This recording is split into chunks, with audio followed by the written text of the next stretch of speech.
Sejam todos bem-vindos a mais um culto em vídeo da Paróquia Evangélica de Confissão Luterana de Nova Petrópolis.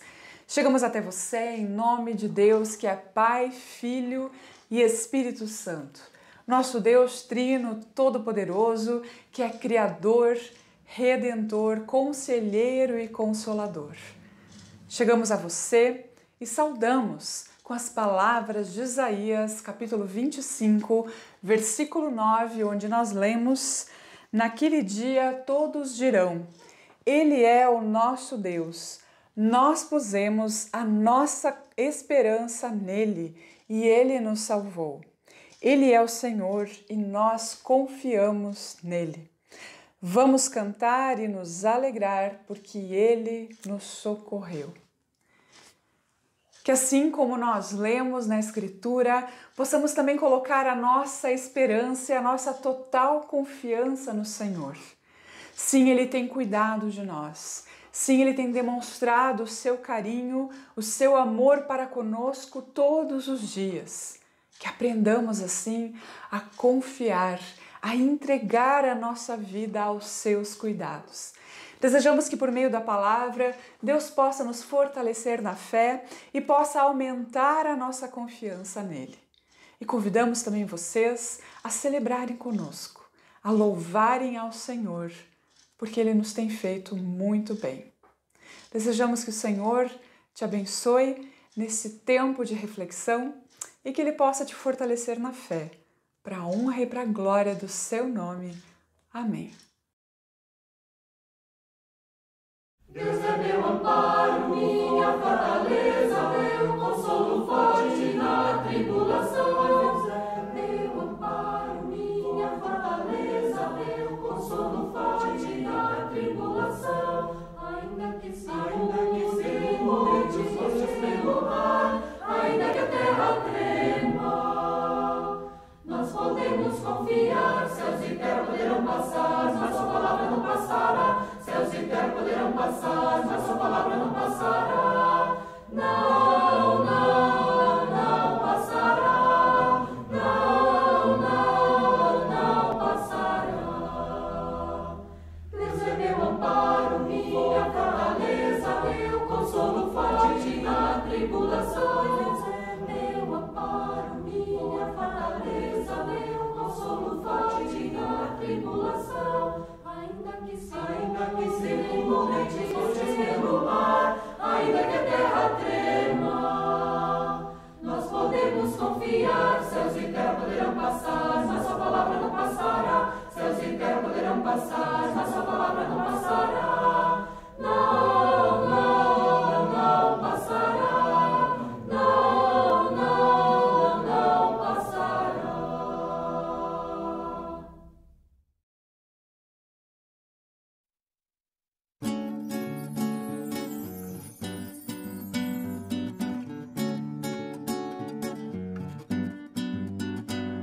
Fazer tua vontade, seguir tuas pegadas, é o pão de cada dia para nós. Servir em tua mesa, saber lavar os pés, cantando de alegria a ti, Senhor.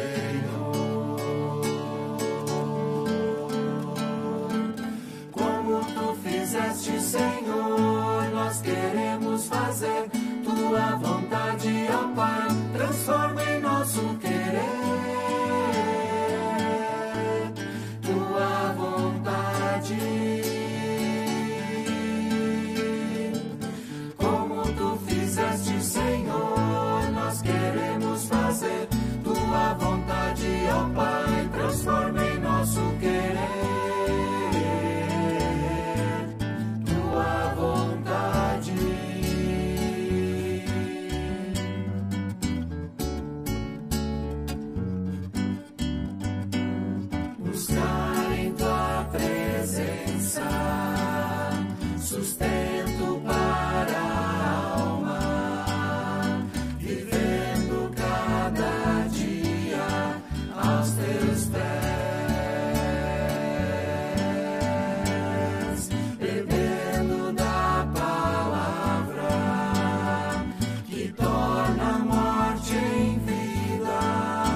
fizeste, Senhor, nós queremos fazer.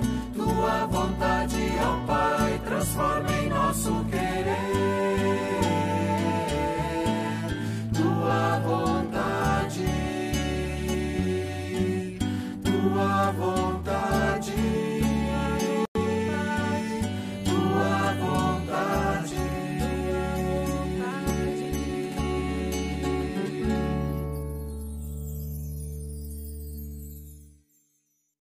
Convido a comunidade para fazermos juntos a leitura do texto previsto para a prédica de hoje, que se encontra em Hebreus capítulo 4, versículos 12 a 16. Faço a leitura na versão Almeida atualizada. Porque a palavra de Deus é viva e eficaz, e mais cortante do que qualquer espada de 2 gumes, e penetra até o ponto de dividir alma e espírito, juntas e medulas, e é apta para julgar os pensamentos e propósitos do coração. E não há criatura que não seja manifesta na sua presença. Pelo contrário, todas as coisas estão descobertas e expostas aos olhos daquele a quem temos de prestar contas. Tendo, pois, Jesus, o Filho de Deus, como grande sumo sacerdote que adentrou os céus, conservemos firmes a nossa confissão. Porque não temos sumo sacerdote que não possa se compadecer das nossas fraquezas. Pelo contrário, ele foi tentado em todas as coisas, à nossa semelhança, mas sem pecado. Portanto, aproximemo-nos do trono da graça com confiança, a fim de recebermos misericórdia e encontrarmos graça para ajuda em momento oportuno. Até aqui. Amém.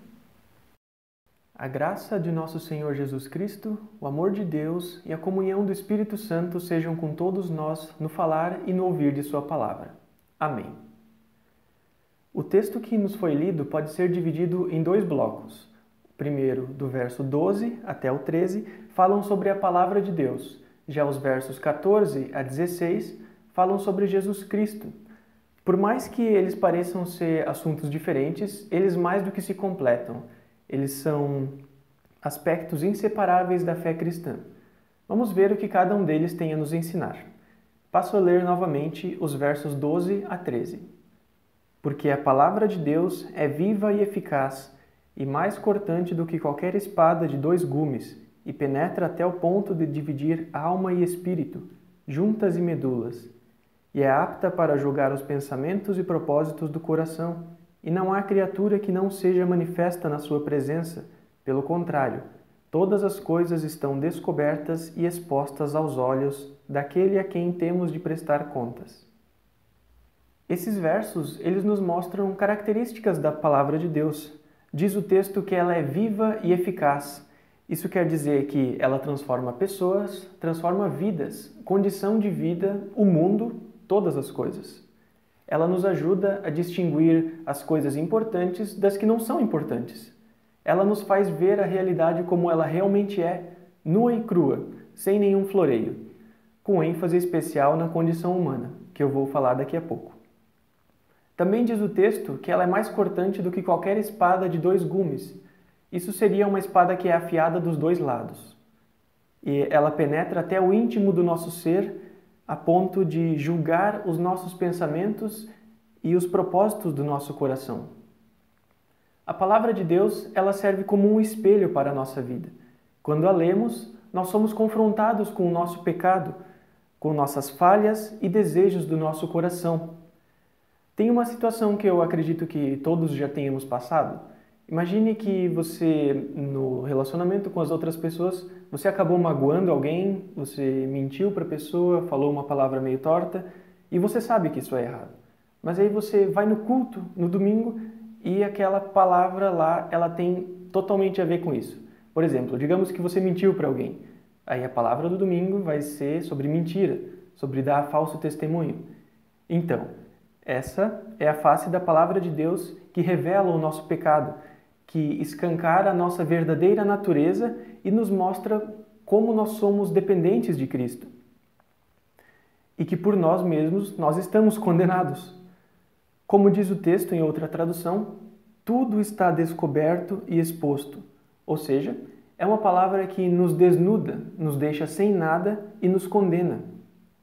O ser humano, ele precisa ser confrontado pela palavra de Deus, porque ela nos mostra o que realmente somos e como nós somos dependentes de Deus. Imagine o que aconteceria se cada pessoa julgasse a si mesma. Ninguém ia se declarar culpado.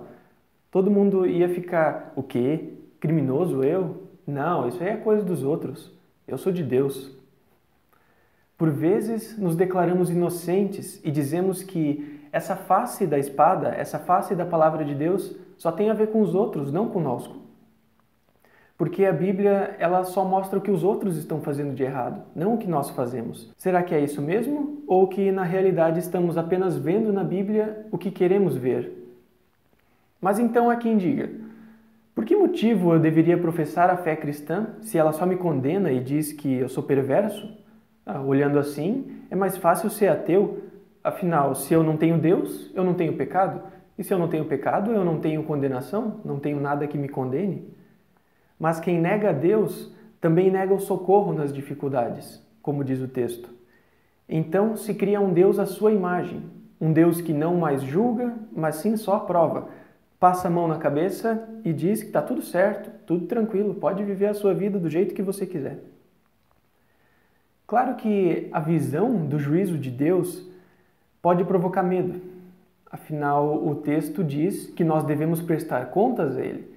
E se nós somos realmente assim como a palavra de Deus nos diz, nós estamos perdidos, não temos salvação.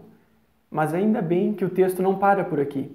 Ele continua, agora mostrando a outra face da espada, a outra face da palavra de Deus. Leio novamente o final do texto, os versos 14 a 16.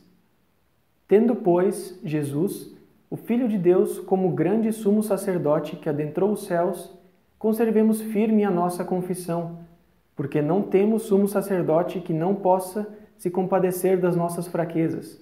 Pelo contrário, ele foi tentado em todas as coisas, à nossa semelhança, mas sem pecado. Portanto, aproximemo-nos do trono da graça com confiança, a fim de recebermos misericórdia e encontrarmos graça para ajuda em momento oportuno. Esses versos finais, eles falam sobre a função sacerdotal de Jesus Cristo. Aqui se tem como pano de fundo a tradição sacerdotal do antigo Israel. A tarefa principal de um sacerdote, nos tempos antigos, era de mediar o âmbito sagrado com o âmbito profano.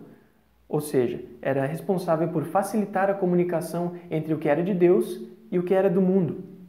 E eles faziam isso através de suas palavras e ações. O sumo sacerdote, ele representava a nação toda diante de Deus. Ele era responsável por levar o nome das 12 tribos na presença de Deus. Ele também era responsável por fazer a expiação do povo uma vez por ano, conforme Levítico 16.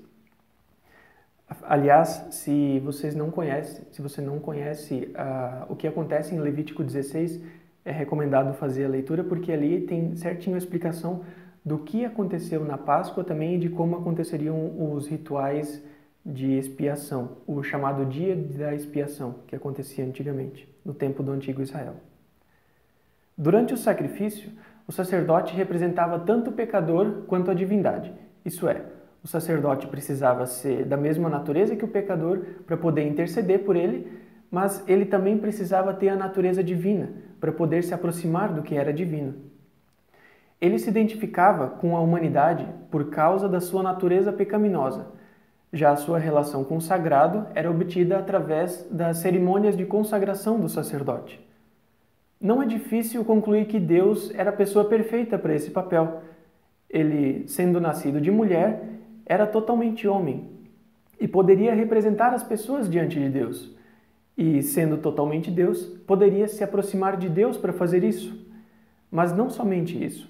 Os rituais antigos exigiam que fosse sacrificado um animal puro, sem nenhum defeito nem pecado. E Cristo cumpre esses dois requisitos. Por isso, ele é ao mesmo tempo nosso sacerdote e nosso sacrifício, doando a si mesmo, não com o sangue de outra pessoa ou animal, mas com o seu próprio, e ofereceu um sacrifício perfeito para toda a eternidade. O próprio Deus que morreu na cruz por nós, o justo no lugar do injusto. Mas tinha um problema. O sacrifício da antiguidade, ele não mudava a natureza do ser humano. O ser humano continuava pecando, continuava pecador e precisava sempre de novo do perdão dos pecados. Em Cristo, nós temos o sacrifício perfeito e suficiente, que oferece perdão e salvação. A partir daquele momento, nós não precisamos mais fazer sacrifícios para receber o perdão dos nossos pecados. Cristo abarcou todos eles e nos restabeleceu o acesso a Deus. Obviamente, ainda somos pecadores e precisamos de perdão, mas saber que algo já foi feito em nosso lugar, sem nenhum merecimento nosso, para que pudéssemos receber o perdão dos pecados, o livramento da condenação e a vida eterna na presença de Deus, é um evangelho sem tamanho. Esse é o outro lado da espada, a outra face da palavra de Deus, aquela que nos mostra que Cristo se entregou por nós para que pudéssemos ter a salvação. E é muito importante perceber que a palavra que mostra o meu pecado e me condena por isso é a mesma palavra que aponta para a minha salvação. Em Cristo, a palavra que me mostra quem eu sou sem Cristo é a mesma palavra que me mostra quem eu posso ser em Cristo. Não existem duas palavras de Deus, somente uma. Por isso a comparação com a espada. São os dois lados de uma mesma espada e não de espadas diferentes. E assim como dois lados da mesma espada, essas duas faces da palavra de Deus são inseparáveis, devem sempre andar juntas. Se nos ocuparmos somente com a condenação que a palavra nos mostra, vamos entrar em desespero, porque não temos como salvar a nós mesmos. Por outro lado, se somente dermos atenção à face da palavra que nos diz que Cristo morreu por nós e nos deu a salvação, vamos acabar nem ligando mais para os pecados que cometemos, afinal, já está tudo resolvido mesmo. Também há quem diga, certo, a palavra me mostra que eu sou condenado, eu entendi isso, mas ela também me mostra que eu sou salvo em Cristo. Então eu não preciso mais me preocupar com meus pecados, já que eu estou salvo de qualquer maneira. Esse pensamento está mais do que equivocado. Saber que fomos salvos da condenação eterna por Jesus Cristo implica em mudança de vida. Mudança de atitude é viver cada novo dia com um coração grato por causa daquilo que Cristo fez por nós. É ter a consciência de que somos pecadores, mas que esse pecado não nos condena. É passar a viver a nossa vida a serviço de Cristo, em gratidão por tudo o que Ele já fez e ainda faz por nós. Que possamos sempre de novo nos colocarmos diante da palavra de Deus para buscarmos instrução diante dele. Mas não nos enganemos.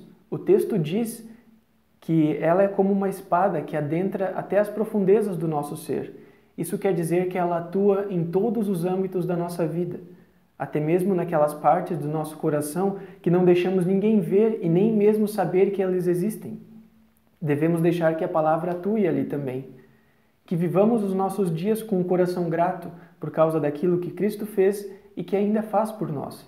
Que sirvamos ao Senhor em tudo que fizermos, seja em atitude, pensamento ou palavras, e que tenhamos a certeza da nossa salvação na exclusividade de Jesus Cristo, porque, assim como lemos no texto, somente através dele nós podemos nos aproximar de Deus para recebermos misericórdia e graça.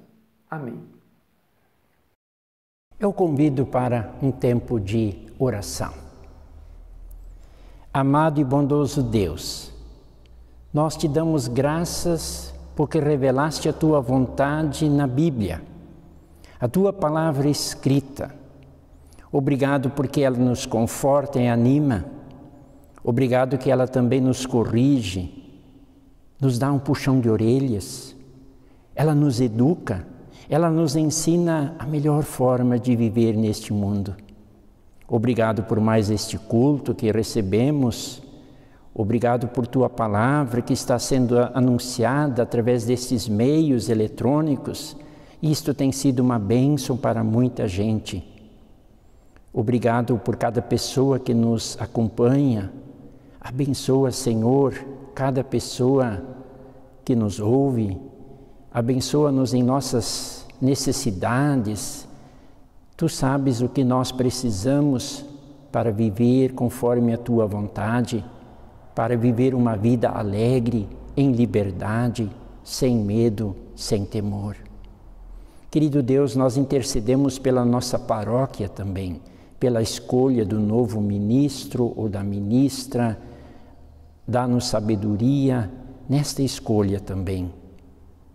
Nós oramos pelas pessoas enfermas, pelas pessoas enlutadas também, que Tu concedas o Teu consolo, a Tua paz. Esteja conosco nesta nova semana, em nosso tempo de trabalho, em nosso tempo de lazer, em nosso tempo de convivência com pessoas queridas também. Assim nós pedimos e agradecemos em nome de Cristo, que nos ensinou a orar juntos. Pai nosso que estás nos céus, santificado seja o Teu nome. Venha o Teu reino, seja feita a Tua vontade, assim na terra como no céu. O pão nosso de cada dia nos dá hoje, e perdoa-nos as nossas dívidas, assim como nós também perdoamos aos nossos devedores. E não nos deixes cair em tentação, mas livra-nos do mal, pois Teu é o reino, e o poder, e a glória, para sempre. Amém. Eu desejo e peço que o Senhor te abençoe, que o Senhor te guarde, que o Senhor levante o seu rosto sobre ti e tenha misericórdia de ti. Que o Senhor sobre ti levante a sua face e te dê a sua paz. Amém.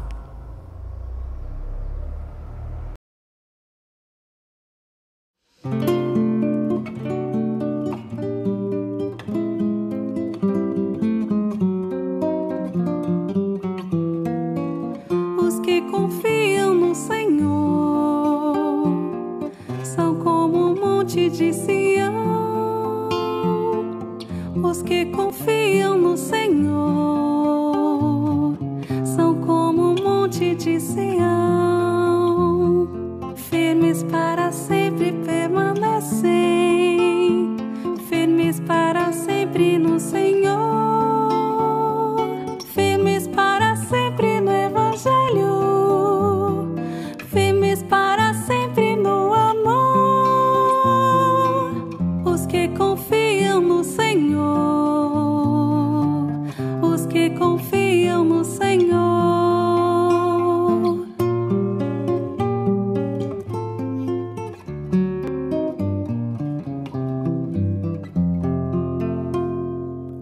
Os que esperam no Senhor, suas forças hão de renovar. Os que esperam no Senhor, suas forças hão de renovar. Sobem como águias para os montes, correm mesmo sem se fatigar. Engajados pelo Evangelho, querem suas vidas ofertar. Os que esperam no Senhor, os que esperam no Senhor.